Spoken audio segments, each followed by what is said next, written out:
Hello and welcome. आप देख रहे हैं मनी 9। मैं हूं साक्षी बत्रा और इस खास शो में चर्चा करते हैं ऐसे कुछ स्टॉक्स या सेक्टर्स के बारे में जहां पर बेहतरीन रिटर्न्स इन्वेस्टर्स को देखने को मिले हैं, जिससे कि आपको आसानी हो ये सिलेक्ट करने के लिए कि आपके पोर्टफोलियो के लिए ऐसे कौन से चुनिंदा स्टॉक्स हो सकते हैं, सेक्टर्स हो सकते हैं जहां पर फोकस करके आप भी बेइंतहा कमाई कर सकते हैं, अपने पोर्टफोलियो को चार चांद तक पहुंचा सकते हैं। मदद करने के लिए आज मेरे साथ मेरे सहयोगी मौजूद हैं। राहुल ओबरॉय है मेरे साथ इस खास शो गेट रिच पर।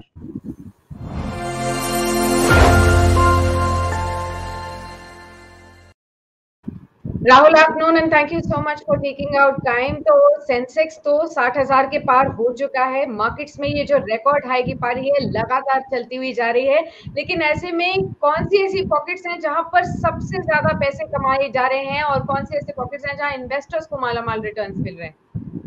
गुड आफ्टरनून साक्षी। तो अगर हम बात करें मालामाल इन्वेस्टर्स किस पॉकेट में बन रहे हैं, तो जो बीएसई रियल्टी इंडेक्स है उसके बारे में लोग सब जानना चाहते हैं, क्योंकि एक ऐसा स्पेस निकल के आया है जिसने पिछले एक महीने में या पिछले एक साल में मार्केट्स को बहुत ही बेहतरीन तरीके से आउट परफॉर्म किया है। ये जो बीएसई रियल्टी इंडेक्स है कि ऐसा इंडेक्स है जो 10 साल की कंसोलिडेशन के बाद मूव करना शुरू किया है। अगर आप ये ग्राफ देखते हैं स्क्रीन के ऊपर तो आपको क्लियरली आउट परफॉर्मेंस दिखेगा पिछले एक साल में। जो ब्लू लाइन है वो एकदम आउट परफॉर्म कर रहा है रेड लाइन को। रेड लाइन जो है हमारा सेंसेक्स है। तो अगर हम लोग बात करें पिछले एक महीने में, तो जो रियल्टी इंडेक्स है वो लगभग 30% का रिटर्न दिया है इसने, और काफी अच्छा अल्फा जनरेट करके दिया लोगों को। एब्सोल्युटली। तो रियल्टी इंडेक्स में सबसे ज्यादा बढ़त देखने को मिल रही है और ये सभी जानना चाहते हैं कि एक एक दिन में भी ये इंडेक्स 9 11% किसी दिन तो 14% तक भी चढ़ती हुई नजर आई है।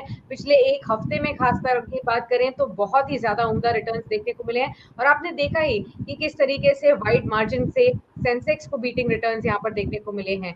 लेकिन हम अगर कुछ चुनिंदा स्टॉक्स के बारे में बात करें, जैसे कि आपने बताया कि पिछले एक महीने में या पिछले एक साल में बेंचमार्क इंडेक्स पे ये इंडेक्स कंफर्म आउटबीट करते हुए नजर आया है, ऐसे में स्टॉक्स की परफॉर्मेंस कैसी रही है? तो अगर स्टॉक्स की अगर हम बात करते हैं, तो जैसे मैंने बताया कि जो बीएसई रियल्टी इंडेक्स है उसमें उसका जो रिटर्न है 30% रहा है पिछले एक महीने में, जबकि सेंसेक्स का 8% के आसपास रहा है। और अगर हम लोग स्टॉक्स की बात करते हैं तो ब्रिगेड एंटरप्राइजेस, डीएलएफ या जितने भी कंपोनेंट्स हैं बीएसई रियल्टी इंडेक्स के अंदर, काफी बेहतरीन रिटर्न दिया पिछले एक महीने के अंदर। अप टू 30 से 40% तक का रिटर्न रहा है। और अगर हम लोग एक महीने की बात, एक साल की बात करते हैं, तो brigade enterprises, DLF, Godrej properties, India bull real estate, Mahindra Life space, Oberoi realty, तो ये कुछ स्टॉक्स ऐसे हैं जिन्होंने पिछले एक साल में लोगों का जो पैसा है वो दुगना कर दिया, मतलब 100% से भी ज्यादा का रिटर्न दिया है। अगर आप महिंद्रा लाइफ स्पेस देखेंगे तो 250% से भी ऊपर का रिटर्न यहाँ पर जो है जनरेट करके दिया है लोगों को। और इसके अलावा जो शोभा है, सनटेक रियल्टी है, फिनिक्स मिल्स है, इसका भी रिटर्न जो है 60 से लेकर 250% के आसपास रहा है पिछले एक साल के अंदर। तो इस तरीके का रिटर्न हमें यहाँ पे देखने को मिला है। चलिए, तो देखा जाए तो रिमार्केबल रिटर्न ना ही केवल इंडेक्स ने लेकिन स्पेसिफिक स्टॉक्स ने भी लोगों के पैसे दुगने किए हैं। मल्टी बैगर रिटर्न्स भी कई जगह आपको देखने को मिले हैं, तो ऐसे स्टॉक्स के ऊपर जरूर नजर रखनी चाहिए। फैक्टर्स कौन कौन से इंपॉर्टेंट रहे हैं राहुल इस रिमार्केबल परफॉर्मेंस के पीछे? सभी स्टॉक्स ने जो इतना अच्छा परफॉर्मेंस दिया है बावजूद इसके कि कोविड पैंडेमिक चलता हुआ नजर आया, लोग बाहर नहीं गए। कितनी बार ऐसा हुआ कि लोग, रियल एस्टेट एक ऐसी जगह है जहां पर सबसे ज्यादा लोग ऑन ग्राउंड जाकर लोगों देखते हैं बिल्डिंग्स को, जहां पर भी उनको खरीदारी करनी होती है। लेकिन कितने समय तो लॉकडाउन भी रहा, बावजूद इसके अब हम ये देख रहे हैं कि रियल एस्टेट स्पेस में इस तरीके का उछाल देखने को मिल रहा है। तो क्या ये इंडिकेट कर रहा है कि डिमांड वापस आ रही है रियल एस्टेट सेक्टर की?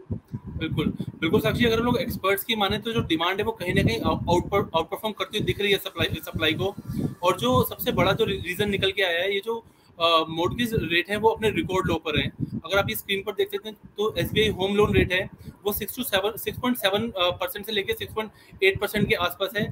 और ये जो ग्राफ है सीधा 8%, 9%, यहाँ से गिरता हुआ सीधा 6.7 के आसपास अभी आ गया है। इसके अलावा और भी फैक्टर्स हैं जो सपोर्ट कर रहे हैं, जैसे कि अभी रिसेंटली हमने देखा कि जो कर्नाटका का जो स्टैम्प ड्यूटी है वो कट हो गया है। वो पहले 5% था, अभी 3% हो गया उन होम्स के ऊपर जो 45 लाख से कम है।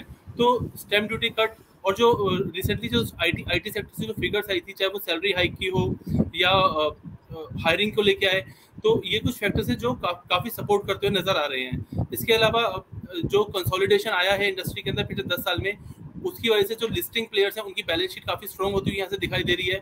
और रिसेंटली जो जितने भी जो फर्स्ट क्वार्टर की जो फिगर्स आई थी सेल्स की, चाहे वो गोदरेज प्रॉपर्टीज की हो या ब्रिगेड एंटरप्राइजेस की हो, सनटेक रियल्टी की हो, तो काफ़ी अच्छे इनके फिगर्स अभी हमें देखने को मिले हैं। तो ये कुछ फैक्टर्स हैं जो सपोर्ट कर रहे हैं ahead of festive season. Okay, understood that. तो तमाम फैक्टर्स ने मदद की है ऐसे रियल एस्टेट सेंटिमेंट को बूस्ट करने के लिए और स्टॉक्स में भी उसी तरीके का उछाल लाने के लिए। लेकिन उन इन्वेस्टर्स के लिए जिन लोगों ने अभी तक रियल एस्टेट स्टॉक्स में निवेश नहीं किया, लेकिन आज के इस बूम को देखते हुए निवेश करना चाहते हैं लंबे समय के लिए, उनके लिए ब्रोकरेज हाउसेस का क्या कहना है? क्या आगे भी रियल एस्टेट स्टॉक्स में इन्वेस्ट करने से उनको फायदा होगा?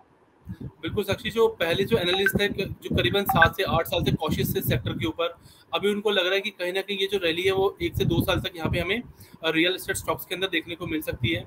और जो प्रेजेंट मार्केट कंडीशन है उसको कंसीडर करते हुए आईसीआईसीआई सिक्योरिटीज है, उन्होंने कुछ स्टॉक्स रिकमेंड किए जैसे कि DLF, Oberoi Realty, Brigade Enterprises, Sunteck Realty और महिंद्रा लाइफ स्पेस।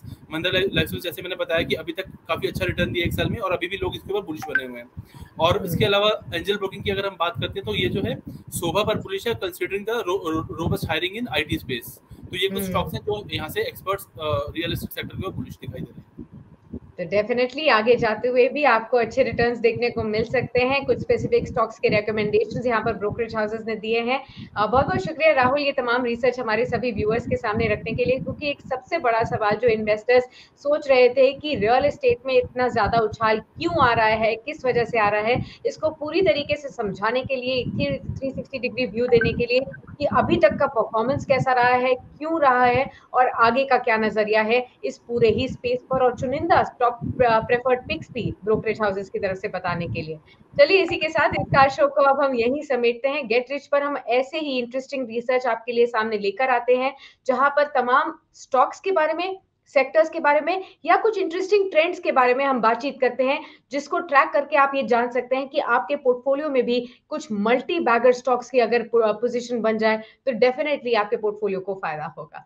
चलिए इसी के साथ मैं विदा लेती हूँ आपसे। हमारे साथ बने रहिए, यूट्यूब चैनल को हमारे सब्सक्राइब कीजिए, साथ ही हमारे सोशल मीडिया प्लेटफॉर्म्स के जरिए और हमारी वेबसाइट के साथ भी आप हमारे साथ जुड़े रह सकते हैं Money9 पर।